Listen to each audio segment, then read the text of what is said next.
Je pense, Charlotte, que ce contexte a exacerbé ou accentué le besoin de collaborer et de coopérer.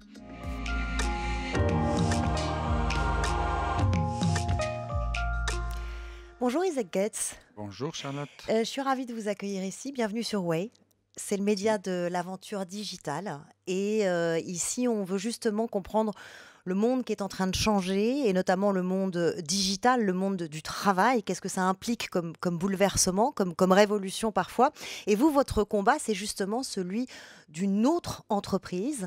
Vous allez nous aider à comprendre pourquoi une autre entreprise, c'est possible, et surtout pourquoi c'est bénéfique. Ce serait une entreprise où à la fois les salariés seraient plus heureux et plus productifs. Alors, très honnêtement, c'est ce qu'on souhaiterait tous, hein, en tant que salariés ou entrepreneurs. On va essayer de comprendre justement à quoi elle ressemble, cette autre entreprise, avec vous, et pourquoi elle est efficace. Alors, vous êtes auteur, conférencier, professeur à l'ESCP. Vous êtes régulièrement récompensé pour vos ouvrages, vos travaux sur l'entreprise.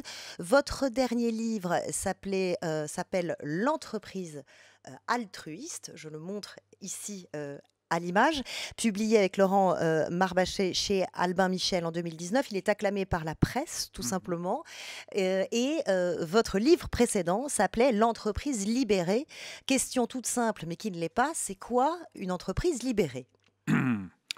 Merci, Charlotte, pour toutes ces questions, cette introduction. Alors, l'entreprise libérée, c'est une entreprise qui permet à la majorité de ses salariés de jouir à la fois de la liberté et de la responsabilité complète pour entreprendre toute action que eux-mêmes décident comme étant la meilleure pour l'entreprise. Alors, on va voir comment c'est possible, mais Mhm. c'est globalement des salariés qui sont plus autonomes, donc plus heureux. Et pour arriver à ces travaux, à cette recherche, vous êtes parti d'un constat qui est l'ennui, finalement, ou le malheur, Mhm. l'inconfort des salariés. Il y a des chiffres, hein, qui existent. En février 2018, seuls 6% des salariés sondés par l'Institut de sondage Gallup affirmaient être engagés au travail, ce qui paraît étonnant. Selon l'INSEE, 9,5% des travailleurs s'ennuient toujours ou souvent dans leur travail. C'est ce qu'on appelle, on en a entendu beaucoup parler, le bore-out. L'engagement des salariés, Isaac Getz, pourquoi c'est essentiel? Ben, c'est très simple. Les gens, ils passent la majorité de leurs heures éveillées au travail. Mhm. Euh, Si ils viennent à l'entreprise globalement pour, il y a même une expression française comme ça, faire le minimum syndical, vous voyez, passer le temps, regarder la montre quand est-ce qu'ils peuvent quitter l'entreprise pour vivre la vraie vie, finalement. Et c'est dommage à plusieurs titres. C'est très regrettable pour eux, parce que Mhm. vu le nombre d'heures qu'on passe, finalement, on les perd quelque part, on perd notre vie. Et c'est aussi regrettable pour l'entreprise, parce que les gens qui n'ont pas envie, qui vont au travail parce qu'ils sont obligés de bien travailler quelque part et gagner leur vie, c'est normal. Ils sont moins Mais productifs. que voilà, hein, bah, ils sont finalement, ils donnent pas le meilleur d'eux-mêmes. Hein, Mhm. in fine, ils se réalisent pas. Et aussi pour l'entreprise, évidemment, la performance elle est très très moyenne. La question, c'est comment on passe d'une entreprise classique, lambda, à une entreprise libérée, que tout le monde Mm. finalement appelle de ses voeux. Comment on fait? Parce qu'il y a quand même une organisation, une hiérarchie, un Mm. Mm. patron, du temps de travail. Par où on commence? Alors, les Américains l'auraient dit, it's a $1 million question. Et c'est justement cette question que, en tout cas, nous, les chercheurs, moi et dans mon co-auteur qui est un Américain, Brian Carnegie, on est parti effectivement étudier. On se dit d'abord, est-ce que c'est possible? Et puis, on est parti sur le chemin. C'est pas un sujet théorique. Et voir ces entreprises, justement, que l'on fait. Et c'est 300, ça. 300, vous avez enquêté dans plus de Alors, 300 non, entreprises, non, 30 non. pays. C'est 300 entreprises, j'ai étudié un tout. Mais pour ce projet qui a abouti à ce premier livre, hein, qui s'appelle toujours, hein, Liberté et compagnie, donc qui est devenu un best-seller quand il était traduit en français, on a étudié plusieurs dizaines d'entreprises Mhm. dans 5 pays. Et Dans on tous les est secteurs. dans tous les secteurs, toute taille, côté, grande, petite, etc. Et on est parti donc parce que par notre recherche déjà préalable, on a identifié que dans ces entreprises, il se passe quelque chose d'intéressant dans ce sens-là. C'est-à-dire Mhm. que les salariés sont, comme vous dites, autonomes, comme nous on dit, libres de prendre l'initiative qu'ils décident par eux-mêmes. Et on est parti voir d'abord est-ce que c'est vrai, mais surtout pour répondre à votre question, Charlotte. Et c'est ça qui nous a intéressés. On a compris de suite qu'il n'y a pas de modèle, hein, qu'on peut copier, que chaque entreprise fonctionne de sa propre façon. Mais en revanche, elles se sont transformées. C'est-à-dire, c'était pas quelque chose qui est au départ. Au Mhm. départ, ce qu'on a, c'est des entreprises qu'on appelle les bureaucraties hiérarchiques, hein, des niveaux, des N+1 qui disent à N-1 comment il faut travailler, les contrôles, etc. Et donc, dans l'ensemble, comment on passe de cette organisation de facto, hein, parce que c'est par défaut comme ça qu'on le fait, vers cet autre type d'organisation. Donc cette transformation, parce qu'il ne s'agit pas tout simplement d'un simple changement, c'est une véritable transformation en profondeur, c'est ça qu'on a étudié et c'est ça qu'on a décrit. En réalité, notre livre, c'est pas comment ces entreprises marchent, mais comment on transforme les entreprises. Euh, Decathlon, Harley-Davidson, Michelin, Pôle emploi, ce sont quelques exemples Mhm. hein, des grandes entreprises qui se sont transformées Ou justement en train de se transformer. ou Dans le en cas train de se de Pôle emploi, c'est en route. ou en train de se transformer. Première question, avec quel bénéfice sur le terrain? Qu'est-ce que vous avez constaté? Alors, c'est intéressant votre question. Euh, alors, je pense que première réponse, bénéfice humain. Bénéfice humain dans le sens des besoins, j'aurais dit, universels, psychologiques de l'être humain. J'ai un doctorat en psychologie, donc on le sait ça. Donc l'épanouissement du salarié. On peut dire ça, on peut dire mieux vivre, on peut dire bien vivre. Certains vont appeler ça bonheur. C'est déjà les mots qu'on va mettre, les étiquettes, c'est moins important. L'important, c'est cette personne-là. Ouais. Est-ce que comment ça va, il dit comme lundi? Ou comment ça va? Ah bah super, écoute, on a passé encore une super journée, j'ai pris les initiatives, on a fait des choses, j'ai envie de revenir demain. Donc ça, vous constatez, après quelle étiquette on met. Et quand, ça, c'est la première chose. Et cette question beaucoup encore plus profonde, Charlotte, que vous avez posée, c'est pas seulement qu'il y a ce bénéfice, mais ce bénéfice, c'est le bénéfice. Et le deuxième bénéfice, c'est-à-dire la performance supérieure de ses salariés et de l'entreprise, est la conséquence. Ce n'est pas ce que l'entreprise libérée recherche. L'entreprise libérée est fondamentalement ancrée et centrée sur ce mieux vivre des salariés. Et il fait un pari, et ces paris, c'est ce qu'on a validé dans notre recherche. Ils se réalisent parce qu'on voit que quand les gens sont contents de venir, ils donnent le meilleur d'eux-mêmes, et quand on leur donne évidemment des bons outils, des moyens, etc., ils sont plus performants. Le premier constat que vous avez fait dans votre enquête, et on le voit à travers les exemples hein, que j'ai cités chez Decathlon ou chez Pôle emploi, vous dites que c'est encore en cours, c'est que c'est un processus qui prend des années. Absolument, absolument. Pourquoi c'est aussi long? Alors, première réponse très simple, les gens ne résistent pas au changement, mais ils résistent d'être changés. Donc on ne peut pas forcer ça. On Ça peut doit pas venir forcer. d'eux. Ils doivent s'approprier de ce changement. Il faut faire au rythme des personnes. Et c'est une démarche volontaire. C'est pas quelque chose qui est décrété. Et les gens adhèrent s'ils ont envie. S'ils n'ont pas envie, on ne va pas les virer, on ne va pas les forcer. Donc ça prend du temps Mm. que quelqu'un finalement est convaincu. Ce qu'il faut démontrer dans ces démarches-là, et ça prend du temps, ce n'est pas des paroles, c'est des actes. Alors justement, dans les actes, moi je voudrais savoir comment une entreprise se transforme concrètement. Ça passe par quoi? Ça passe par le temps de travail, l'emploi du temps, ça passe par le Hmm. télétravail, ça passe par des réunions organisées différemment, ça passe par des décisions hiérarchiques, une autre DRH ou pas de DRH du tout. Alors, Charlotte, je réponds à votre question. Tout ce que vous avez dit est important. Néanmoins, ça ne commence pas là. Ça commence où? Ça commence par, vous allez être étonné, par l'ego du numéro un. Vous parlez hein, dans vos Ego. ouvrages Oui, Leadership sans ego, il y a un livre qu'on a écrit avec un de ses patrons d'ailleurs, qui a dirigé et transformé 6 entreprises comme ça. C'est quoi un leadership sans ego? Alors, c'est justement la personne, le patron, qui ne pense pas d'être supérieur à ses collaborateurs. Supérieur dans le sens surtout de son intelligence. Mhm. Donc, puisque ces entreprises-là, vous vous rappelez, leur objectif, c'est que c'est des salariés soient libres et responsables. Donc, ils prennent cette responsabilité de décider par eux-mêmes, de prendre l'initiative. Mais si en permanence, et implicitement on véhicule un message qui sont intellectuellement inférieurs, que leurs décisions sont moins bonnes. Comment vous voulez qu'ils le fassent? Donc c'est de la schizophrénie. Donc, Donc, si je vous suis bien, ça veut dire que le patron doit apprendre à lâcher son contrôle, lâcher prise, on appelle lâcher ça, ouais, prise pour faire confiance à... pour démontrer cette confiance. C'est-à-dire à partir du moment où, par exemple, il y a un problème, même problème sérieux, il peut-être là une solution, mais il va dire, c'est un vrai problème, mais qu'est-ce que vous pensez on devrait faire? Mhm. Et même si cette réponse-là n'arrive pas tout de suite, laissez le temps. J'ai confiance que si vous prenez un peu de temps, vous allez trouver la solution. Et laissez ce temps-là. Pour ça, vous imaginez qu'il faut ne pas penser que moi, numéro un, j'ai toujours la meilleure solution et je l'ai tout de suite sur place. Donc, il faut faire le travail sur soi-même. Cette transformation sur soi-même, quand je dis abandonner son ego, lâcher prise, pour beaucoup, ça a demandé un travail. Pour résumer très simple, quelques-uns étaient ce qu'on appelle humbles, donc ils ne devaient pas faire un travail. Mhm. La majorité ont travaillé avec des coachs Mm. et certains ont travaillé avec des psys. Prenons l'exemple de la digitalisation, qui est une question importante parce que c'est la transformation majeure des entreprises depuis plusieurs années. On est en plein dedans.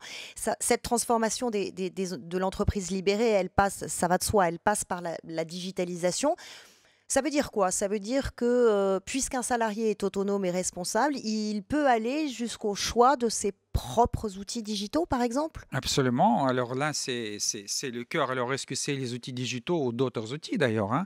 Et si on fait confiance à quelqu'un, si on l'a recruté parce que c'est un professionnel, il a son métier, il sait ce qu'il y a à faire, dans ce cas, on lui demande comment tu proposes et de quoi tu as besoin pour t'organiser au mieux. Donc, dans cette organisation-là, il peut proposer par exemple, d'acquérir tel autre outil, maîtriser tel autre outil, faire telle autre formation. Et Oui, mais si aujourd'hui, chacun évidemment, arrive avec son propre outil, c'est le bazar. là, vous partez déjà vers un autre sujet, c'est comment on coordonne les C'est ça. initiatives. Alors, attention, hein, Charlotte, implicitement dans l'entreprise, et même explicitement en classique, il y a un chef qui coordonne Quand tout, hein. même. Il n'y en a pas un chef, hein, il y en a 10 chefs. Ouais. Vous avez un chef hiérarchique, après vous avez évoqué RH, achat, etc. Il faut coordonner avec chacun de ces chefs-là. Mhm. Moindre mouvement, du coup, personne ne bouge, attention, hein. Ou on bouge, mais 3 ans après. Ici, effectivement, tout le monde peut bouger, mais comme, attention, ils sont dans la confiance, mais ici aussi, il y a d'autres valeurs comme respect, par exemple, et considération. Je ne vais pas faire quelque chose, par exemple, moi, si on travaille ensemble, que peut impacter vous, Charlotte, et votre travail. Donc, avant d'agir, je vais venir vous demander et dire, moi, je pense faire ça, mais toi, qu'est-ce que Et on tu va se penses? concerter pour mettre en place, par exemple, une stratégie Exactement. digitale Ou vous allez me ensemble. dire, modifier un petit peu, et là, ça va aller pour moi. Mais si tu vraiment fais comme ça, ça va poser des problèmes. Donc, en tout cas, on est en permanence en dialogue. On n'est pas d'un conflit d'intérêts.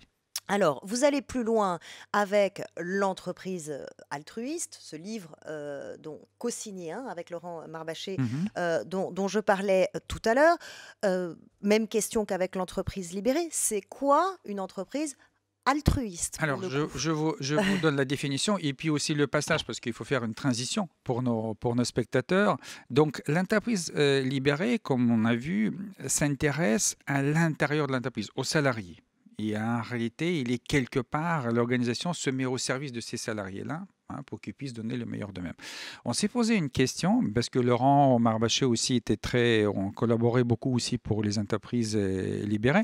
On se dit, mais c'est très bien ça, mais où en est ces entreprises par rapport à l'extérieur, par rapport aux clients, par rapport aux fournisseurs, par rapport aux communautés locales? Est-ce que là aussi, elles se mettent au service de ces interlocuteurs externes cette fois-ci? Est-ce Mhm. qu'il est possible de se mettre au service pour aussi le mieux vivre de ces interlocuteurs? Et donc, on est parti à la recherche de ces entreprises-là. Et là, c'est une autre dynamique parce que si autant le salarié il est sous contrat de travail, il est là tous les jours, etc., votre client, il peut venir une fois et puis jamais revenir, hein, etc. Donc, comment on transforme les rapports?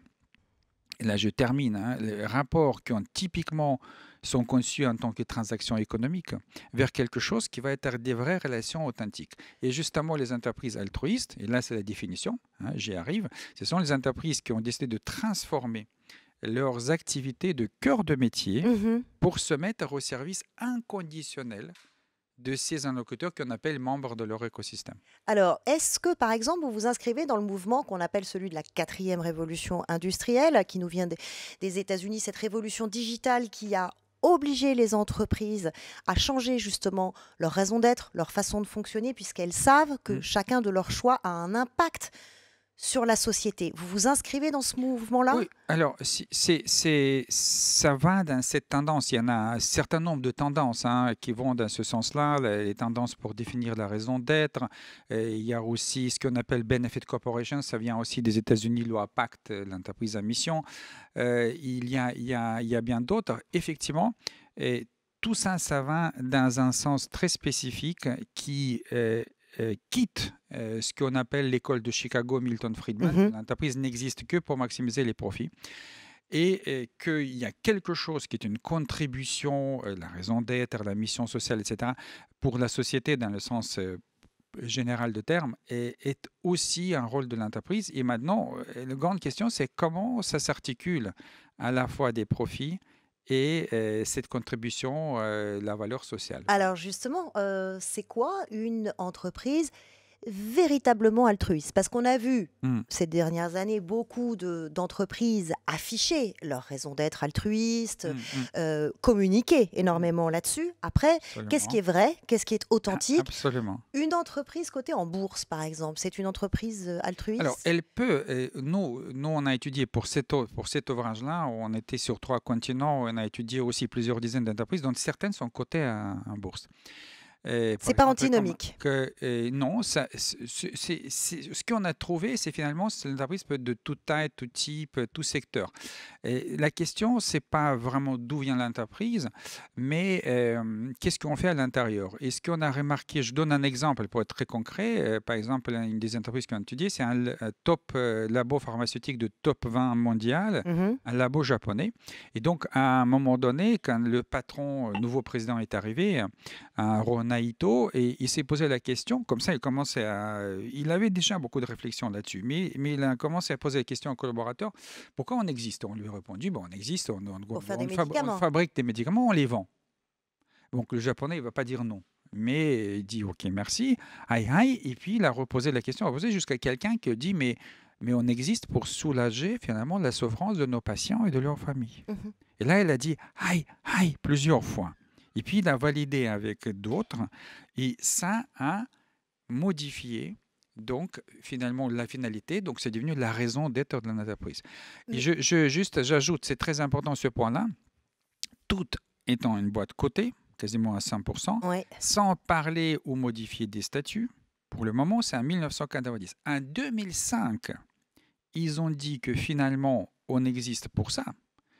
Et donc, les profits, ce n'est pas la finalité de l'entreprise, c'est la conséquence. Dans l'AG de l'entreprise cotée, avec des milliers de personnes, il a proposé la modification des statuts pour enlever de paragraphe 1 que l'objectif de l'entreprise est maximiser les profits et le remplacer, soulager la souffrance des patients et de leurs familles. Et ça a été voté de souvenir par 75% des gens. Et donc, dans cette entreprise-là, vous n'allez pas trouver le profit comme objectif, mais c'est écrit quand même que si on fait tout pour réaliser notre raison d'être, on va être une entreprise profitable. Mais c'est juste un pari, une conviction. Voilà comment ça a fonctionné pour ce cas-là. Une entreprise avec une raison d'être, une entreprise profitable, le curseur, il est difficile à mettre. On a par exemple les enjeux environnementaux Mhm, et vous avez des fabricants de voitures électriques, par exemple. mhm. Nous, en tant que consommateurs, on est content d'acheter une voiture électrique. Des entreprises qui, dans le même temps, extraient des minéraux rares en Chine. Est-ce qu'il n'y a pas là un paradoxe? Alors, il y a beaucoup de paradoxes et dans ce cas-là, Charlotte, absolument ce que vous avez évoqué, mais il y a beaucoup de paradoxes dans les entreprises qui affichent, disons, des contributions sociales et environnementales. Mhm. Et je pense que la racine, et c'est ça aussi qu'on écrit dans nos travaux, la racine de ce paradoxe, c'est que ces entreprises essaient de courir plusieurs lièvres à la fois.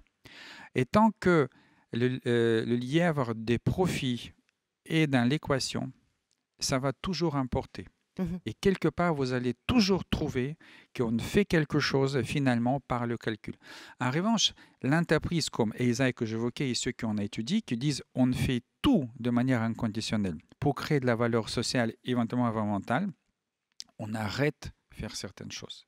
et on va être, c'est pas quelque chose que c'est du jour au lendemain, mais graduellement, on va arrêter parce que ce n'est pas cohérent avec notre raison d'être. Point. Et c'est pas parce que c'est profitable, c'est pas parce que, etc.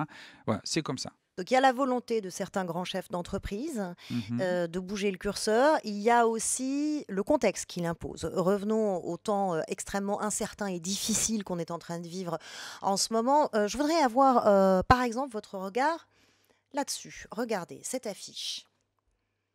Mhm. Euh, Alors, je vois pas des détails, je vois commander chez McDo. c'est Et la dernière est-ce que je peux communication de voir? Burger King dont on Ouais. a beaucoup Je mets mes lunettes? entendu parler. Et je vais vous lire. C'est très surprenant. Commandez chez McDo. C'est une pub de Burger King. Hein. Commandez chez McDo. On n'aurait jamais pensé vous dire ça. Avec un Whopper, c'est mieux. Mais si c'est un Big Mac, c'est pas si mal. Euh, Affiche qui encourage à aller acheter, commander chez KFC, Sushi Shop, Big Fernand et d'autres. Pour vous, c'est un coup de marketing ou c'est l'exemple d'une vraie bascule qui est en train de s'opérer en ce moment, par exemple?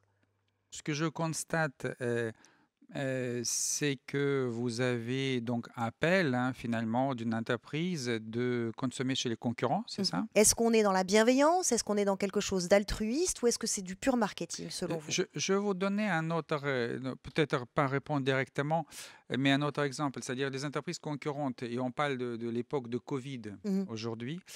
On n'a jamais pensé que les grandes boîtes de pharma vont coopérer ensemble et même partager ce qu'on appelle leur bibliothèque des molécules, etc., etc. Tout ça pour accélérer, par exemple, la recherche du vaccin. Et c'est ce Et qu'on voit aujourd'hui. oui, et oui. Et alors, c'est parrainé en partie par la fondation de Bill Gates, mais quand même, c'est-à-dire, pas tous les labos ont entré dedans, mais il y en a quelques dizaines qui ont entré et qui ont décidé de s'ouvrir, de mettre ensemble, plutôt que se livrer la guerre, la concurrence, etc. C'est normal, c'est le marché.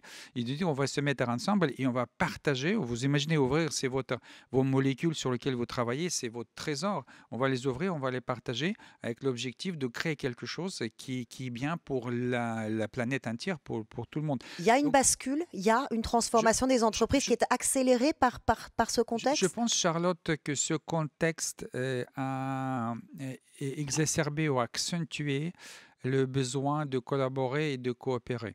Et il a montré aussi des fragilités. Et je pense qu'on en parle depuis très longtemps. C'est pas par hasard qu'il y a tous ces mouvements, raison d'être, la prise à mission, etc., etc.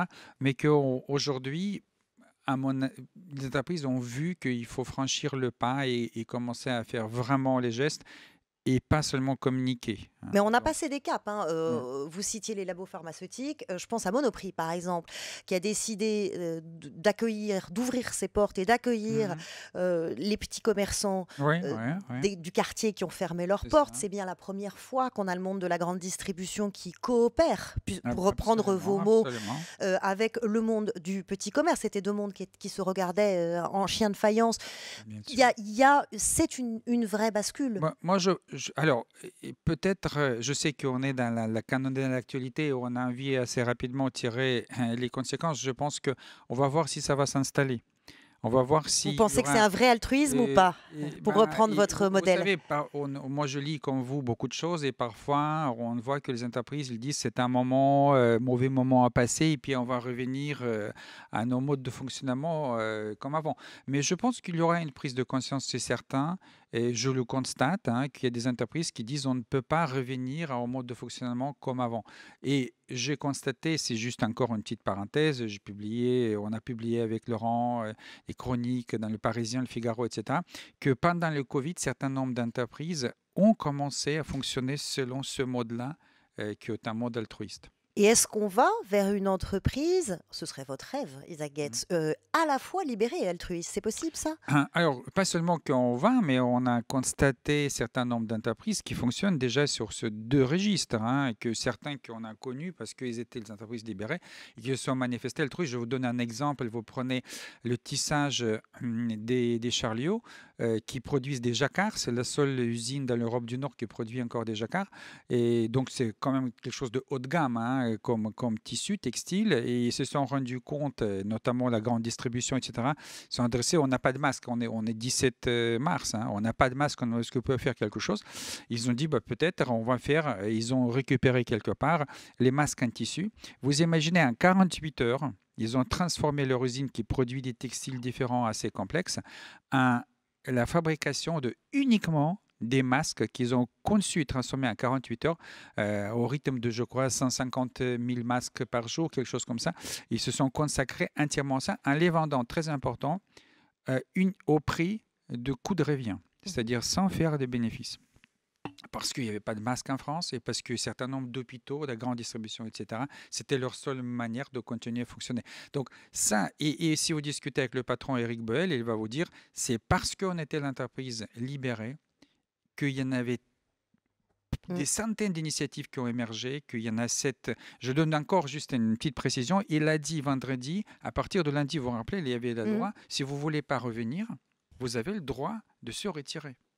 Et on va vous payer le salaire, vous allez être au chômage partiel. 95% des gens sont revenus. Seuls ceux qui ont resté, c'est des malades chroniques, etc., pour qui c'est dangereux.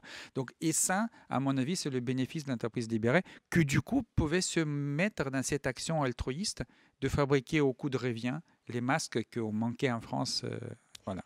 Donc ça peut coexister. Merci infiniment, Isaac Getz, d'être venu nous parler à la fois de cette entreprise libérée qui suppose une adhésion, hein, de tous pour aller dans ce sens qui est, on l'a compris, profitable à la fois aux salariés et à l'entreprise. Mais pour ça, il faut un management sans ego. Des entreprises qui ont une raison d'être et qui, à l'aune de cette époque troublée et de cette crise, devient une entreprise altruiste. Vous avez employé le mot de coopération, c'est ce qu'on est en train d'observer en ce moment. Merci beaucoup d'être venu nous éclairer sur ces notions extrêmement importantes. Merci de m'avoir invité. Oui, ça continue maintenant et tout le temps, c'est quand vous voulez. Abonnez-vous à Way sur la chaîne YouTube de Salesforce. Vous y retrouverez nos invités, nos chroniqueurs. Vous pouvez aussi y activer la petite cloche et nous dire ce que vous en pensez. Nous lisons vos messages, nous les prenons en compte. Rejoignez-nous sur Way.